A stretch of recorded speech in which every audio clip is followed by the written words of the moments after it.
নমস্কার দর্শক বন্ধুরা, আমি প্রতিমা। কুকিং উইথ প্রতিমা চ্যানেলে তোমাদের সবাইকে আবারও একবার আন্তরিকভাবে সুস্বাগত। আশা করি বন্ধু তোমরা সবাই খুব ভালো আছো, সুস্থ আছো। আমিও তোমাদের মতো বন্ধু পেয়ে বেশ ভালো আছি। আজকের রেসিপিটা তোমরা তো টাইটেল থাম্বনেল দেখেই বুঝেছ। আমি আজকে বিট লবণ তৈরি করব। আমি সবসময়ই বিট লবণ নিজেই বাড়িতে তৈরি করি, আর এইভাবে বাড়ির তৈরি বিট লবণ যতটা সুন্দর হয় বাজারের বিট লবণ কিন্তু এতটা সুন্দর হবে না। আর বিট লবণটা আমি কিন্তু এমনি লবণ দিয়ে বানাবো না, সন্ধব লবণ দিয়ে বানাবো। অনেকের অনেক রকম সমস্যা থাকে, কাঁচা লবণ খাওয়ার বারণ থাকে। সবাইয়েরই সন্ধব লবণটা খুবই দরকার, খুবই ভালো। আর বিট লবণটা সন্ধব লবণ দিয়ে বানালে স্বাস্থ্যের পক্ষেও খুব ভালো। আমি এই বিট লবণটা কিভাবে বানাই সেটা তোমাদেরকে ভাবলাম শেয়ার করি, যাতে তোমরাও এইভাবে বানিয়ে নিতে পারো। দেখো, বিট লবণটা বানানোর পর এরকম একটা ছোট্ট প্লাস্টিকের কৌটো নেবে। সবাইয়েরই বাড়িতে প্লাস্টিকের কৌটো থাকে। সেই ছোট কৌটোর মধ্যে যতটা ধরবে 2 চামচ 3 চামচ মাপে একটা দিয়ে দেবো, কারণ বেশিটা সবসময় খুলবো না, ওটাকে বন্ধ করে রেখে দেবো। এরকম ছোট জায়গায় করে ভরে নেব। তারপর এটারও ঢাকনা খোলার দরকার হবে না, সুচ দিয়ে উপর দিয়ে এইভাবে কয়েকটা ফুটো করে নেব। এটা খুব ভালো ঘরোয়া এইভাবে বিট লবণ তোমরাও বানাবে, শরীরের পক্ষে ভীষণই ভালো। আর বাড়িতে আমি কিভাবে বানাই সেটা কিন্তু পুরোটাই তোমাদেরকে শেয়ার করব।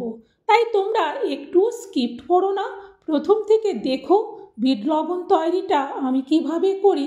তাহলে তোমরাও কিন্তু এবার থেকে দেখবে আর বাজার থেকে কিনবে না, এভাবেই বানিয়ে নেবে। দেখো, আমি ফুটো করে দিয়েছিলাম, সেখান দিয়ে কিন্তু খুব সুন্দর লবণটা গলছে। এইভাবে তোমরাও প্লাস্টিকের কৌটায় করে ভরে নেবে। আর বেশি যেটা করবে সেটা বন্ধ করে রেখে দেবে। যখন আবার ছোটোটা শেষ হয়ে যাবে তখন ওতে আবার ভরে নেবে। এইভাবে সব কিছুর সাথে খাওয়া যাবে। তাহলে চলো রেসিপিটা শুরু করি। দেখো, বাজার থেকে অল্প পয়সার বিট লবণ, খুব একটা দাম নেয় না। এই বিট গ্রামটা আছে 300 গ্রাম। এই 300 গ্রাম বিট লবণটা যে আমি তৈরি করব তার জন্য যে সন্ধব লবণটা নিয়েছি, এটার দাম পড়েছে মাত্র 20 টাকা। এইভাবে ডালু ডালু আছে, এটাকে এবারে ভেঙে ছোট করে নিতে হবে। লবণটা তো বেশ শক্ত হয়, তাই ভাঙার জন্যে আমি আরেকটা কাগজের মধ্যে করে বিট লবণটা রাখলাম। আর দেখো, এই শিল নোড়াটা নিয়েছি, এই নোড়াটা দিয়েই কিন্তু আমি ভাঙবো। এটা কিন্তু বেশ শক্ত হয়, ভাঙতে একটু কষ্ট হয়, কিন্তু ভেঙে নেবো। আর গুঁড়ো সন্ধব লবণটা নেবে না, এইভাবে যেটা ডালু থাকে সেই রকমই নেবে। দেখো, এটা ভেঙেছে।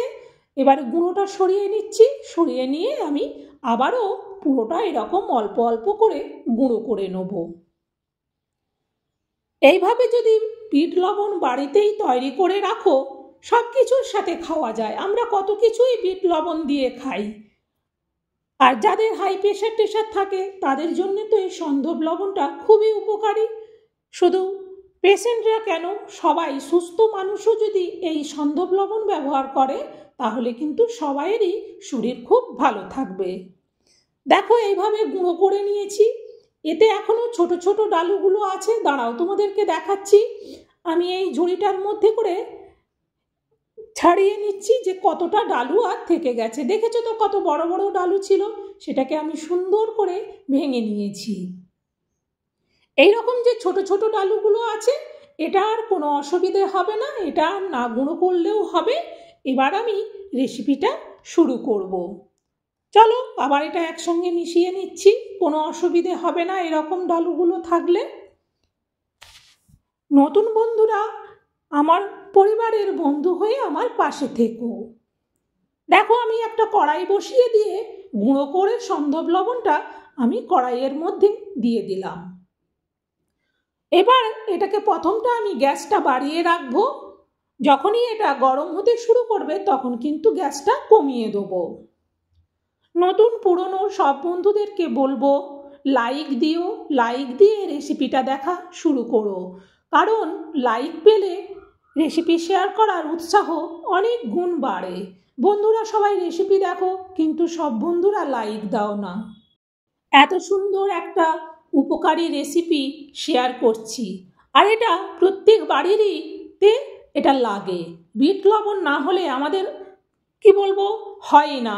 শশা খেতে কিংবা পেয়ারা খেতে, যে কোনো ফল খেতে, যে কোনো কিছুতে, শরবতেও আমরা অনেক সময় বিট লবণ ব্যবহার করি। দেখো লবণটা কিন্তু বেশ হালকা হয়ে এসেছে। এরপর আমি এতে দিয়ে দিলাম 1 চা চামচ গোলমরিচ। গোলমরিচটা দেওয়ার পর আবারও বেশ নাড়তে থাকবো। নাড়াটা কিন্তু একদম বন্ধ করব না, না হলে নিচের লবণটা লেগে যাবে, তাই এভাবে নাড়তে থাকবো। দেখো সুন্দর করে গোলমরিচটা থেকে ভাজা ভাজা গন্ধ বেরোলে ওতে দিয়ে দেবো 1 চা চামচ জিরে। গোটা জিরে এখানে দিলাম। গোটা জিরেটা দেওয়ার পরেও আবারও আমি নাড়তে থাকবো। তোমরা যদি স্কিপ করে দেখো তাহলে কিন্তু বুঝতে পারবে না, তাই একটু দেখে নাও কিভাবে বাড়িতে সুন্দর করে বিট লবণ তৈরি করা যায়। জিরেটা আর গোলমরিচটা থেকে সুন্দর সেন্ট বেরোচ্ছে। এরপর এতে দিয়ে দিলাম 1 চা চামচ জোয়ান। জোয়ানটাও দেওয়ার পর আবার কিন্তু সুন্দর করে এটাকে আমি নাড়বো। এভাবেই নাড়তে থাকবে। যখন নাড়বে দেখবে এর থেকে একটা সুন্দর সেন্ট বেরোচ্ছে, আর লবণটা প্রথমে যে ভারী ছিল সে তুলনায় এখন অনেকটা হালকা হয়ে গেছে। এইভাবে যখন সব বেশ ভাজা ভাজা হয়ে যাবে তখন আমি এতে দিয়ে দেবো 1/2 চামচ লঙ্কার গুঁড়ো। বিট লবণের লাল কালারটা কিন্তু আসে, হয় ওরা দোকানে রং মিশায়, না হলে আমরা তৈরি করলে এইভাবে গুঁড়ো লঙ্কাটা দিয়েই বানাই। এইভাবে বানিয়েও দেখবে খুব সুন্দর টেস্টও হবে, সেন্টও হবে খুব সুন্দর। আর যেহেতু এটা সন্ধব লবণ দিয়ে তৈরি, তাই খুবই উপকারী। দেখো সুন্দর কালার হয়েছে, কিন্তু এইভাবে কেমিক্যাল কালার না ব্যবহার করে একটু লঙ্কার গুঁড়ো দিয়ে দিলেই সুন্দর কালার হয়। এবার আমি এটা এর মধ্যে ঢেলে নিলাম। এটা কিন্তু এখন খুব গরম, আমি এটা এখন গুঁড়ো করতে পারবো না, এটা আমাকে কিছুক্ষণ ঠান্ডা করতে হবে। তাই আমি খুন্তি দিয়ে নাড়বো এইভাবে, যাতে এটা তাড়াতাড়ি ঠান্ডা হয়ে যায়। এটা বেশ গরম, বাটির মধ্যে ঠান্ডা হচ্ছে না চট করে, তাই আমি এই থালাটার মধ্যেও ঢেলে দিচ্ছি। এটার মধ্যে ঢেলে আমি একটুক্ষণ এইভাবে নাড়াবো, যাতে এটা তাড়াতাড়ি ঠান্ডা হয়ে যায়। বন্ধুরা এত সুন্দর বিট লবণের রেসিপি শেয়ার করলাম, অবশ্যই একটা কমেন্ট করো। আর নতুন বন্ধুদেরকেও আবারও বলছি, আমার এই ছোট্ট পরিবারে বন্ধু হয়ে আমার পাশে থেকো। আমার জানা রেসিপি তোমাদের দেখবে খুব ভালো লাগবে। এটা এখন ঠান্ডা হয়ে গেছে। এবার এটা আমি এই মিক্সার গ্রাইন্ডারের বাটিটার মধ্যে দিয়ে দিচ্ছি। এটা অনেকে শিল নোড়াতেও গুঁড়ো করে, কিন্তু শিল নোড়াতেও অতক্ষণ ধরে কে কষ্ট করবে, তার থেকে এই মিক্সার গ্রাইন্ডারের বাটিটার মধ্যে দিয়ে দিলাম। চলো এটা গুঁড়ো করে নিই।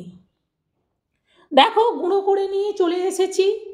কি সুন্দর সেন্ট হয়েছে, আর কালারটাও দেখো কত সুন্দর, আর সুন্দর ঝরঝরে হয়েছে, একটুও কিন্তু জড়ানো ভাব নয়। আর এত সুন্দর গুঁড়ো হয়েছে, এটা খুবই উপকারী একটা জিনিস তোমাদেরকে শেয়ার করলাম। আশা করি তোমাদের খুব ভালো লাগলো, আর অবশ্যই এটা শেয়ার করে দিও। শেয়ার করলে এইভাবে উপকারী বাড়ির একটা অত্যন্ত প্রয়োজনীয় জিনিস বিট লবণ, এটা যাতে সবাই বাড়িতে এইভাবে বানিয়ে নেয়, তাহলে দেখবে আর বাজার থেকে তখন কিনতে হচ্ছে না।